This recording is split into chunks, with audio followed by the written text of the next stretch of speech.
va maintenant partir sur le festival Migre en scène, dont la 5e édition se tient à Rennes jusqu'à samedi soir. L'une de nos équipes avait couvert le festival l'an dernier. On regarde le reportage et on retrouve Jocelyn Moreau juste après.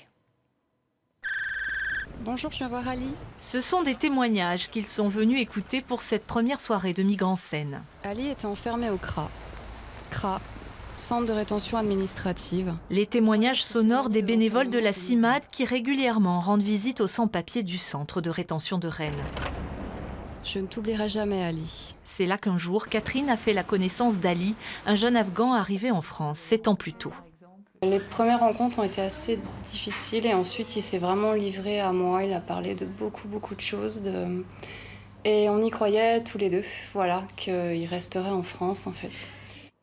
Mais après 43 jours de rétention, Il a été mis dans un avion de force pour Kaboul le lendemain en fait. Pour entrer dans son pays où sa famille n'est pas là, où en plus il est tatoué de partout. Ça se voit même dans le cou. Donc ce sont des pays où on risque jusqu'à la peine de mort pour ça. Donc même avec cet aspect-là, il a quand même été renvoyé dans son pays, quoi. vous avez eu des nouvelles depuis ou pas? Non, jamais. Un cas parmi tant d'autres, car à Rennes, 860 personnes ont déjà séjourné au centre de rétention cette année avant d'être relâchées ou expulsées, 20% de plus qu'en 2013. C'est pour porter leur parole et témoigner de leur quotidien que la CIMAD organise le festival Migre en scène, alors que la question de l'accueil des réfugiés n'a jamais autant fait polémique. Souvent, c'est un sursaut de vie qui mène ces personnes à prendre la route pour tenter leur chance jusqu'à nos pays. Et aujourd'hui, dans ce contexte, il est de notre devoir plus que jamais de les accueillir, de ne pas les stigmatiser, de ne pas continuer à les traiter en les criminalisant, en les réprimant, en les enfermant, et qu'il est de notre devoir de leur proposer un accueil digne. Bonjour Jocelyn Moreau. Alors Bonjour. quel est l'esprit de ce festival Migre en scène? Qu'a-t-il de différent par rapport aux autres? Alors le festival Migre en scène, c'est d'abord un festival national qui a lieu dans 50 villes de France, mais également en Outre-mer et au Maroc.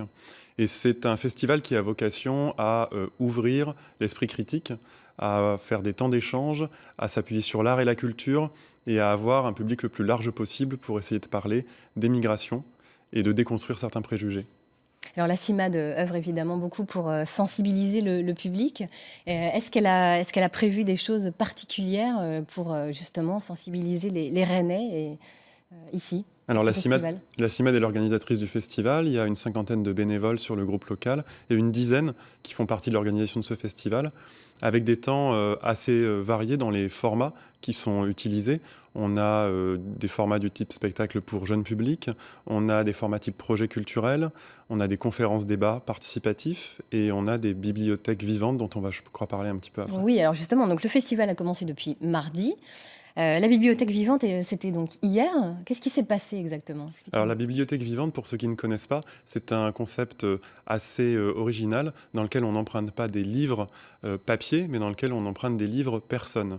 Et l'originalité Des livres personnes. des livres personnes. Donc on lit dans quelqu'un comme un livre ouvert, d'où l'expression. Exactement. C'est ça? C'est une rencontre, c'est un dialogue en fait entre un livre, une personne qui vous raconte une histoire, son histoire ou une histoire, en l'occurrence autour de la migration.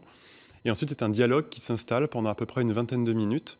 Hier, elle a eu lieu pendant 3 heures au Champ Libre et à peu près une trentaine de personnes ont pu rencontrer 30 personnes migrantes qui leur ont parlé de différents sujets liés à la migration, au parcours migratoire, à leur installation en France, au regard de l'autre au moment de l'accueil et de l'arrivée en France.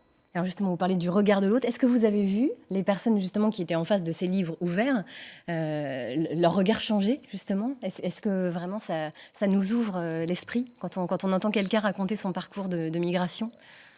Oui, parce que les personnes qui ont pu participer à la bibliothèque vivante hier étaient des personnes qui se rendaient dans un espace culturel, qui s'attendaient peut-être en effet à pas avoir un contact direct avec la personne, peut-être passer par le prisme d'un livre papier, par le prisme d'un reportage. Et là, c'est vraiment la rencontre humaine. C'est-à-dire qu'on rencontre d'abord une personne humaine et on parle ensuite de son parcours, ce qui donne évidemment une ampleur tout à fait différente à l'histoire qu'on peut écouter et à l'empathie qu'on peut avoir aussi envers ces histoires qui sont, pour la plupart d'entre elles, assez complexes et parfois dramatiques. Effectivement, mais ça fait penser également, vous savez, à une expérience qui avait été menée il y a quelque temps, où 2 personnes se regardaient, donc un migrant et une personne, outre, se regardaient pendant 1 minute sans parler, juste face à face, les yeux dans les yeux. Et on voyait les regards changer d'un côté comme de l'autre d'ailleurs. Et c'était très très beau, quoi. Et c'est ça l'esprit en face du festival Migrant-Scène finalement. Alors hier aussi, à la Bibliothèque Vivante, on a vu des personnes qui ne se connaissaient pas et qui, au bout de 20 minutes, plaisantaient, rigolaient. Et finalement, la discussion s'est aussi poursuivie en dehors de la bibliothèque, dans l'espace des champs libres, où là, on était plus dans la convivialité. Sur Très des bien. échanges en français, ou c'est difficile de communiquer des fois avec des personnes de pays différents? Oui, alors sur cette bibliothèque, il n'y avait pas d'interprétariat, mais vous avez raison, ça pourrait être une extension du projet pour les prochaines années. Cette année, les 9 personnes qui témoignaient étaient toutes francophones D'accord. et du coup pouvaient témoigner directement et parler en français avec les personnes qui étaient rencontrées. Alors, il y a un autre événement très fort qui va se passer demain à Rennes. C'est une initiative, c'est la première fois. Ce sont des navettes qui vont aller vers le centre de rétention administrative. Alors, dites-nous en plus. Alors le centre de rétention administrative, c'est un centre qui est au sud de Rennes, à Saint-Jacques-de-la-Lande, au bout des pistes de l'aéroport. En fait, ça ne se sait absolument pas. Alors c'est pas un connu. lieu en effet qui est très peu visible. Et c'est un des objectifs de sensibilisation de la CIMAD à Rennes en particulier, c'est de rendre visible ce centre de rétention et que le public rennais sache ce qu'il s'y passe, comment les personnes sont enfermées à l'intérieur de ce centre.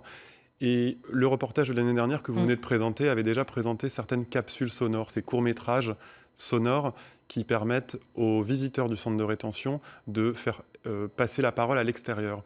Cette année, on propose au public de venir avec nous, de faire un trajet avec nous depuis République. Donc le métro République dans le centre de Rennes. Exactement, jusqu'au centre de rétention. Ça dure à peu près une demi-heure. Et pendant ce voyage, on leur propose d'écouter les nouveaux courts-métrages sonores qui ont été réalisés cette année, en partenariat avec la radio Canal B, qui est notre partenaire sur le festival, et d'échanger ensuite devant le centre de rétention à propos de l'enfermement des migrants. D'accord, alors ça va se passer à 10h, enfin les départs du métro République, ce sera 10h, 11h30 et 13h pour les informations très concrètes. Est-ce que vous avez des chiffres à nous donner sur les personnes justement du centre de rétention ? Oui, alors il faut savoir qu'en France, sur l'ensemble du territoire français et d'outre-mer, il y a 47 000 personnes qui sont enfermées chaque année. Il y en a 969 qui ont été enfermées l'année dernière à Rennes et à peu près un tiers, à peu près un tiers qui ont été expulsés. D'accord. Alors, il va également se passer d'autres choses. Samedi après-midi, qu'est-ce qui se passe exactement ? Expliquez-nous un petit peu. Alors, samedi après-midi, c'est un concept encore assez original qui va permettre de mettre en mouvement les regards discriminatoires ou les situations de racisme que l'on peut vivre dans la vie quotidienne. Ça va avoir lieu au squat de la Poterie, qui est l'ancien EHPAD où actuellement 160 personnes et 70 enfants sont logés. Et on va faire du théâtre forum, théâtre de l'opprimé. Théâtre de l'opprimé, l'objectif, c'est de présenter des petites scénettes qui ont été préparées en amont par les bénévoles, qui sont des premiers et des premières concernés, des migrants et des migrantes, et de rejouer ces petites scénettes, qui sont des scénettes de racisme quotidien qu'ont vécu ces personnes, et de faire participer le public, de les rejouer jusqu'à temps que le public s'imprègne des situations et puisse faire changer l'issue de la situation. Par exemple, si vous êtes témoin, vous, dans un bus d'une situation pour laquelle vous êtes mal à l'aise et vous ne savez pas comment réagir, cette situation, on va vous la présenter pendant ce théâtre et vous allez pouvoir intervenir et faire éventuellement changer l'issue en restant pas seulement témoin, mais peut-être en devenant acteur de la situation et en disant que vous n'êtes pas d'accord. Voilà. Exactement. Et ça, vous pensez que ça peut faire changer le regard sur les personnes migrantes ? Alors c'est un format qui est déjà testé assez largement sur le Festival Migrant-Scène, l'année dernière également, et c'est un format dans lequel en effet le public se questionne assez rapidement en fait sur le rôle en effet du témoin dans ce type de scène, mais aussi sur le rôle parfois de l'oppresseur, sans forcément s'en rendre compte, ou de l'opprimé dans certains autres cas.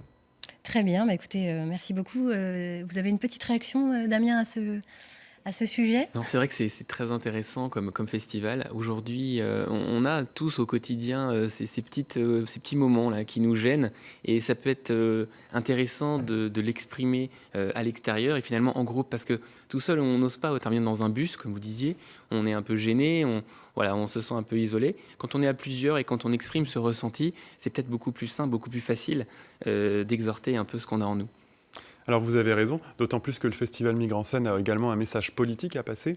On travaille avec les premiers et les premières concernés toute l'année, y compris à l'intérieur du festival. Ils ne sont pas seulement intervenants ou artistes, ils sont aussi co-organisateurs du festival. Et puis ce festival, il a aussi une vocation de dénoncer certaines politiques migratoires et puis un regard assez dur, hostile vis-à-vis des migrants actuellement. Et c'est évidemment d'actualité en ce moment, en raison de la réinstallation, par exemple, de certains migrants sur la ville de Rennes ou dans d'autres centres d'accueil sur la Bretagne.